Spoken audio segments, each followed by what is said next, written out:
Nuclear power was supposed to be dead. Now, Microsoft's resurrecting 3 Mile Island to power AI, and China is building 150 new nuclear reactors. And the demand for uranium is now expected to more than double by 2040. The problem is, the mines producing uranium today will be empty after 2030, and new ones take 20 years to develop. So, governments are scrambling for uranium they don't have and can't make. Looks like the most hated commodity of the last generation is about to become the most fought over. And that's why today we're going to tell you everything you need to know about uranium. My name is Guy, and you're watching The Coin Bureau. First things first though, none of this is financial advice. This is just educational content intended to inform you about uranium. If you want to get more content like this, smash that like button, subscribe, and ring that notification bell so you don't miss the next commodity supercycle. So, uranium. It's older than Earth itself. Born in supernovae over 6 billion years ago, it's been slowly decaying ever since, which is precisely what makes it useful. Uranium is a dense, silvery white metal that's about as heavy as gold, but far more reactive. Leave it exposed to air and it'll oxidize within minutes, developing that characteristic yellowish coating that gives yellowcake its name. Now, natural uranium consists of 2 flavors, U-238 and U-235. U-235 is the good stuff, the atoms that actually split and release energy in a reactor to create power. The problem is U-235 only makes up 0.7% of natural uranium. The other 99.3% is U-238, which is basically useless for power generation. And this, boys and girls, is why uranium enrichment exists. Most reactors need natural uranium that's 3 to 5% U-235, not 0.7%. This means you have to essentially separate out the useful U-235 from the useless U-238. Below 20% enrichment, it's called low-enriched uranium, and that is what powers reactors. Above 20%, you're entering nuclear weapons territory. Nuclear bombs need around 90% U-235. Now, as you can imagine, the enrichment process is very difficult. You're trying to separate 2 things that are chemically identical. Thankfully, the slight difference in weight between U-238 and U-235 means it is possible, and it typically involves gas centrifuges spinning at supersonic speeds to gradually separate the heavier U-238 from the lighter U-235. But it takes thousands of centrifuge stages to achieve even modest enrichment. To put things into perspective, a typical 1,000 megawatt reactor needs about 200 tons of natural uranium to produce 27 tons of enriched fuel. So, you literally need 10x more unrefined uranium to get the amount of refined uranium you need to power nuclear plants. Much more for weapons. The result is that building uranium enrichment infrastructure takes decades and billions of dollars, and this is where geopolitics gets hairy. Once you have it, you control who gets reactor fuel and who doesn't. It's the ultimate choke point in the nuclear supply chain, which is why Russia, controlling 38% of global enrichment capacity, keeps NATO up at night. But enrichment of uranium is just one bottleneck in a much longer journey. Getting the natural uranium from underground rock to reactor fuel is one of the most complex industrial processes on Earth. It involves chemistry, physics, and engineering challenges that push the limits of what's technically possible, and every step is its own potential bottleneck. Mining comes first, and it's usually not done by blindly blasting holes in mountains. Today, a little over half of the world's uranium comes from in situ leaching, or ISL, where you effectively dissolve the uranium while it's still underground. Operators pump a solution, usually containing oxygen and carbonate, down into uranium-bearing rock formations. This solution dissolves the uranium, which then gets pumped back up to the surface. No massive open pits, no underground tunnels, no moving billions of tons of rock. It's cheaper, cleaner, and you can extract uranium from deposits that would never be economical with conventional mining. The dissolved uranium that comes up the pumps is then processed into yellowcake, a bright yellow powder that's actually uranium oxide, aka U-308. Despite its rather sinister reputation, yellowcake is barely radioactive. You could hold it in your hands without immediate harm, though I wouldn't recommend it. 1 ton of uranium ore typically yields just 1 to 5 kilograms of yellowcake, depending on the ore grade, so we're already dealing with dilution off the bat. Next comes conversion, where the yellowcake gets transformed into uranium hexafluoride, or UF6, the only uranium compound that turns into a gas at relatively low temperatures. Now, this matters because you can't enrich solid uranium. You need it in gas form to feed through the centrifuges. And there are only a handful of conversion facilities worldwide, in the US, Canada, France, Russia, and China. If any of these go offline, the entire nuclear industry feels it. Then comes the enrichment itself. The UF6 gas enters cascades of centrifuges, thousands of them connected in series. Each centrifuge is an engineering marvel, spinning at 50,000 to 70,000 rounds per minute, or RPM. The slightest imbalance would tear them apart, and yet they run continuously for years, gradually separating U-235 from U-238. As we learned earlier, the vast majority of the total enrichment effort is spent getting from 0.7% to 3 to 5% U-235, with the sweet spot being around 4%. Once you're there, going from 4% to 90% weapons grade requires much less effort, which is why countries with civilian enrichment programs make the world rather nervous. And finally, the enriched UF6 gets converted back into uranium dioxide powder, pressed into ceramic pellets and stacked into metal fuel rods. Each pellet is the size of your fingertip, but it contains as much energy as a ton of coal. Now, a typical reactor holds about 200 fuel assemblies, each containing over 200 fuel rods. And the precision required is extreme. A few millimeters deviation can cause hotspots that damage the reactor. The trade-off, though, is a density of energy that borders on science fiction. 1 pellet is equivalent to 1 ton of coal power, with each fuel rod having hundreds of pellets and 200 fuel rods in 200 fuel assemblies, all in a single plant. It's mind-boggling, really.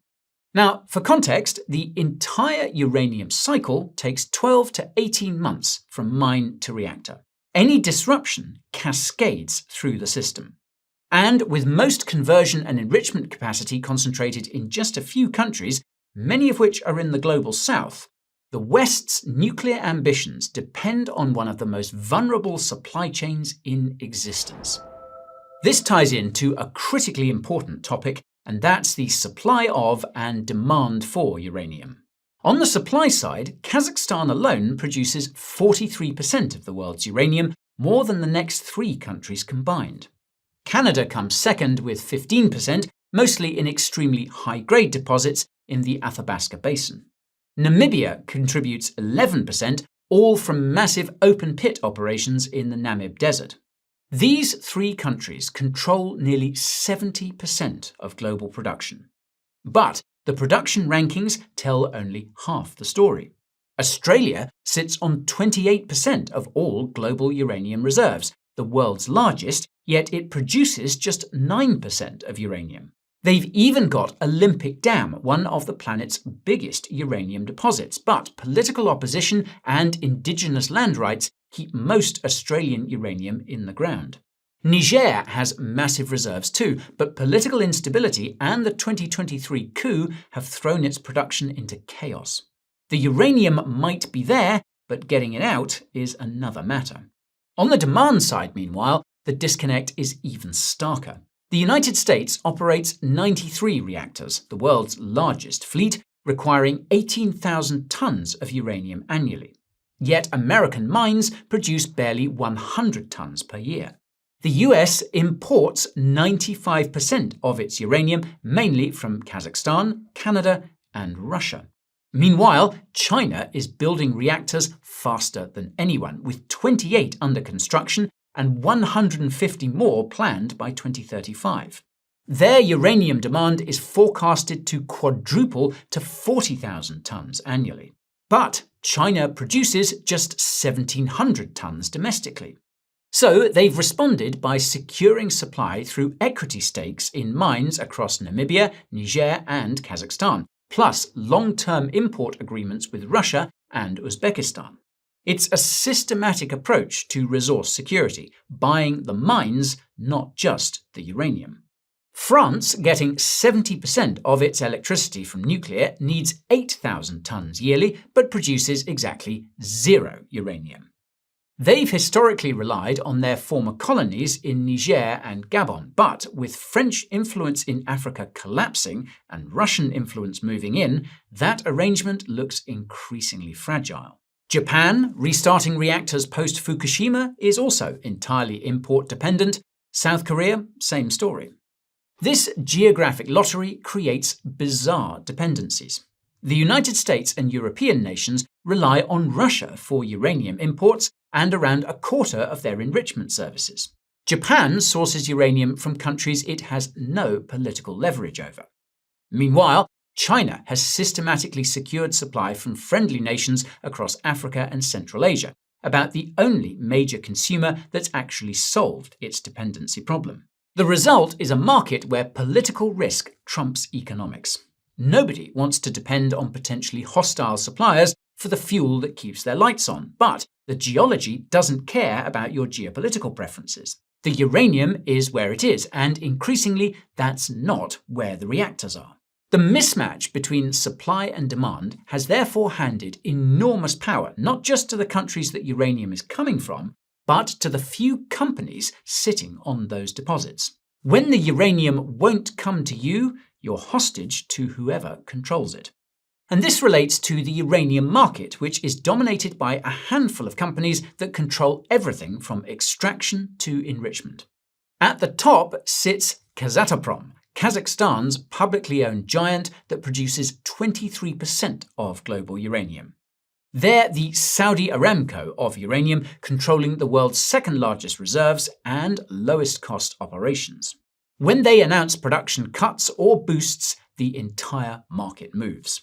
Next up, we have Cameco, the Canadian giant, which is the only major pure-play uranium company that's publicly traded in the West.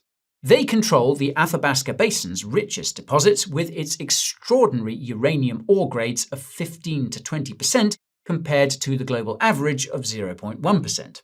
Their McArthur River and Cigar Lake mines are money-printing machines when uranium prices rise. During the last uranium bull market, Cameco's stock went up 20x. And they're the closest thing to a uranium beta play for Western investors. Third on the list is France's Orano, which has operations at every stage of the uranium cycle. Mining in Canada, Niger, and Kazakhstan. Conversion and enrichment facilities in France. Fuel fabrication, waste management. They're the only Western company that can take uranium from the ground to finished fuel assemblies. That vertical integration is their moat, but also their problem. If any part of the chain breaks, the whole company suffers.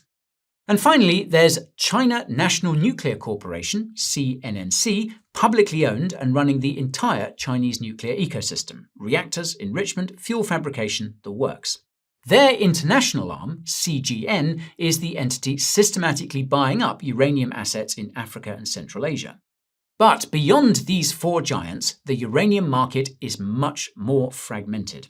Russia's Rosatom controls the full cycle like Orano, but with even more state backing. Australia's BHP and Rio Tinto produce uranium as a byproduct of copper mining. They don't care about uranium prices, though, which makes them unpredictable market participants. Even so, it's worth highlighting how extreme the concentration is in the uranium market. The top 10 uranium producers control 85% of global supply. In enrichment, though, it's worse. 4 entities, Rosatom, Urenco, Orano, and CNNC, control 96% of global capacity. This oligopoly means uranium prices can stay disconnected from fundamentals for years. These companies can throttle production, manipulate spot prices, and coordinate actions in ways that would be impossible in more fragmented markets. For investors, this is a blessing and a curse. When they move, the moves are violent. When they don't, the market can stay frozen regardless of underlying demand. But even oligopolies can't conjure uranium from nothing. They can manipulate prices, delay projects, and play games with inventory, but they can't change the basic physics. Ore bodies deplete, grades decline, and mines eventually run out. And that's exactly what's about to happen. Yes, uranium supply is headed for a squeeze. Global demand is set to rise from 67,000 tons today to 87,000 tons by 2030, a 30% increase in just 6 years. By 2040, the world will need over 150,000 tons of uranium annually. But here's the problem. The mines producing today's uranium start running empty after 2030. For import-dependent countries, the US, Europe, Japan, etc., the gap between what they need and what they can secure is about to become a chasm. Current mines have finite lives. Australia's McArthur River, the world's highest grade deposit, has maybe 15 years left at current production rates. Canada's Cigar Lake, similar timeline. Kazakhstan's ISL operations can maintain output for perhaps 2 decades if they're lucky, but ore grades are declining. By 2030, we lose about 20% of current uranium production capacity. By 2035, it's 40%. The killer, though, is lead times. Finding uranium isn't like striking oil. You can't just drill and start pumping. The timeline from discovery to production runs from 10 to 20 years. First, you need 3 to 5 years of exploration to find an economically viable deposit. Then 2 to 3 years for feasibility studies and engineering. Another 2 to 4 years for environmental assessments and permitting, longer if there's local opposition. Construction of the necessary infrastructure takes 3 to 5 years minimum. And that's if everything goes perfectly, which it never does. Take Cigar Lake, for instance. It was discovered in 1981. Planning for the uranium mine ran through the 1990s, and it flooded catastrophically in 2006 before finally beginning production in 2014. That's 33 years from paper to product. And they had to freeze the ground around the ore body, creating walls of ice to keep out 50 million litres of radioactive water. Stuff like this isn't a problem you can solve by just throwing money at it. Even if uranium hit $200 per pound tomorrow, you couldn't meaningfully increase its supply for a decade. The projects needed to meet 2035 demand should already be under construction, but they're not. The exploration that should have happened in the 2010s didn't because uranium prices were in the toilet after the Fukushima disaster. An entire investment cycle got skipped. Now, of course, there are unconventional sources of uranium. Phosphate rock contains 70 to 200 parts per million uranium. Extracted during fertilizer production, it could yield 6 to 24 million tons globally. Seawater contains 3 billion tons of uranium at 3 parts per billion concentration. But these aren't viable solutions under market capitalism. They're too costly. For reference, you can't scale up uranium production by phosphate extraction without processing 10 to 20 times more phosphate than the entire world needs for agriculture. Seawater extraction runs $200 per pound with current technology, while uranium trades at $80. No company seeking quarterly profits will touch these sources. And this is where publicly owned enterprises like China's come in handy. They will extract uranium at any cost because the alternative is sacrificing energy security on the altar of shareholder value. But even if you solve the mining problem, even if you find all the uranium you could ever need, you still have to enrich it. And that's where the West's faith in privatization created a dependency so complete that America now has to beg Russia, the country it's sanctioning, for the enrichment services it needs to keep its own nuclear reactors running. And this brings us to the radioactive elephant in the room, and that's the geopolitics of uranium. Russia's Rosatom currently controls 38.5% of global uranium enrichment capacity. China's CNNC has 24.2% market share in this niche and is expanding rapidly. So, combined, Russia and China control nearly 2/3 of global enrichment, and the US is watching this with increasing panic. Now, to understand how America ended up at the bottom of the pile, you need to go back to 1992. The Soviet Union had just collapsed, and famed political scientist Francis Fukuyama was declaring the end of history. America had won forever, supposedly. Western advisors descended on Russia, pushing shock therapy privatization, meaning they stripped the Soviet carcass for parts and sold them for kopecks on the ruble. This led to a 1993 deal called megatons to megawatts, where Russia sold the US 500 metric tons of weapons-grade uranium from its dismantled warheads. Russia would downblend it from 90% bomb grade to 4% reactor grade and sell it for dirt cheap. Meanwhile, the Clinton administration looked at America's massive government-owned enrichment infrastructure, Portsmouth and Paducah. Then came the question: why maintain expensive public nuclear capacity in a unipolar world when you can privatize it to make a quick buck? The Energy Policy Act of 1992 therefore created the United States Enrichment Corporation, or USEC, to privatize these facilities. In 1996, Congress passed the USEC Privatization Act. The 1998 IPO raised $1.9 billion. Officials celebrated victory again. USEC's executives looked at those Russian fire sale prices and made a calculation. America's old gaseous diffusion plants used 1950s technology that consumed 50 times more electricity than modern centrifuges and were terribly expensive to run. Then came another question: why spend billions upgrading them when you could just import enriched uranium on the cheap? By 2001, USEC was paying its CEO $10 million a year and shareholders hundreds of millions in dividends while running America's enrichment capacity into the ground. Portsmouth closed in 2001, Paducah in 2013. By 2014, USEC was bankrupt. America went from controlling 40 to 50% of global enrichment in the 1980s to practically zero. The only thing officially keeping America at 28% today is Urenco USA's facility in New Mexico, and that's European technology, not American. The executives made fortunes, shareholders got dividends, and America's energy independence got sold for parts.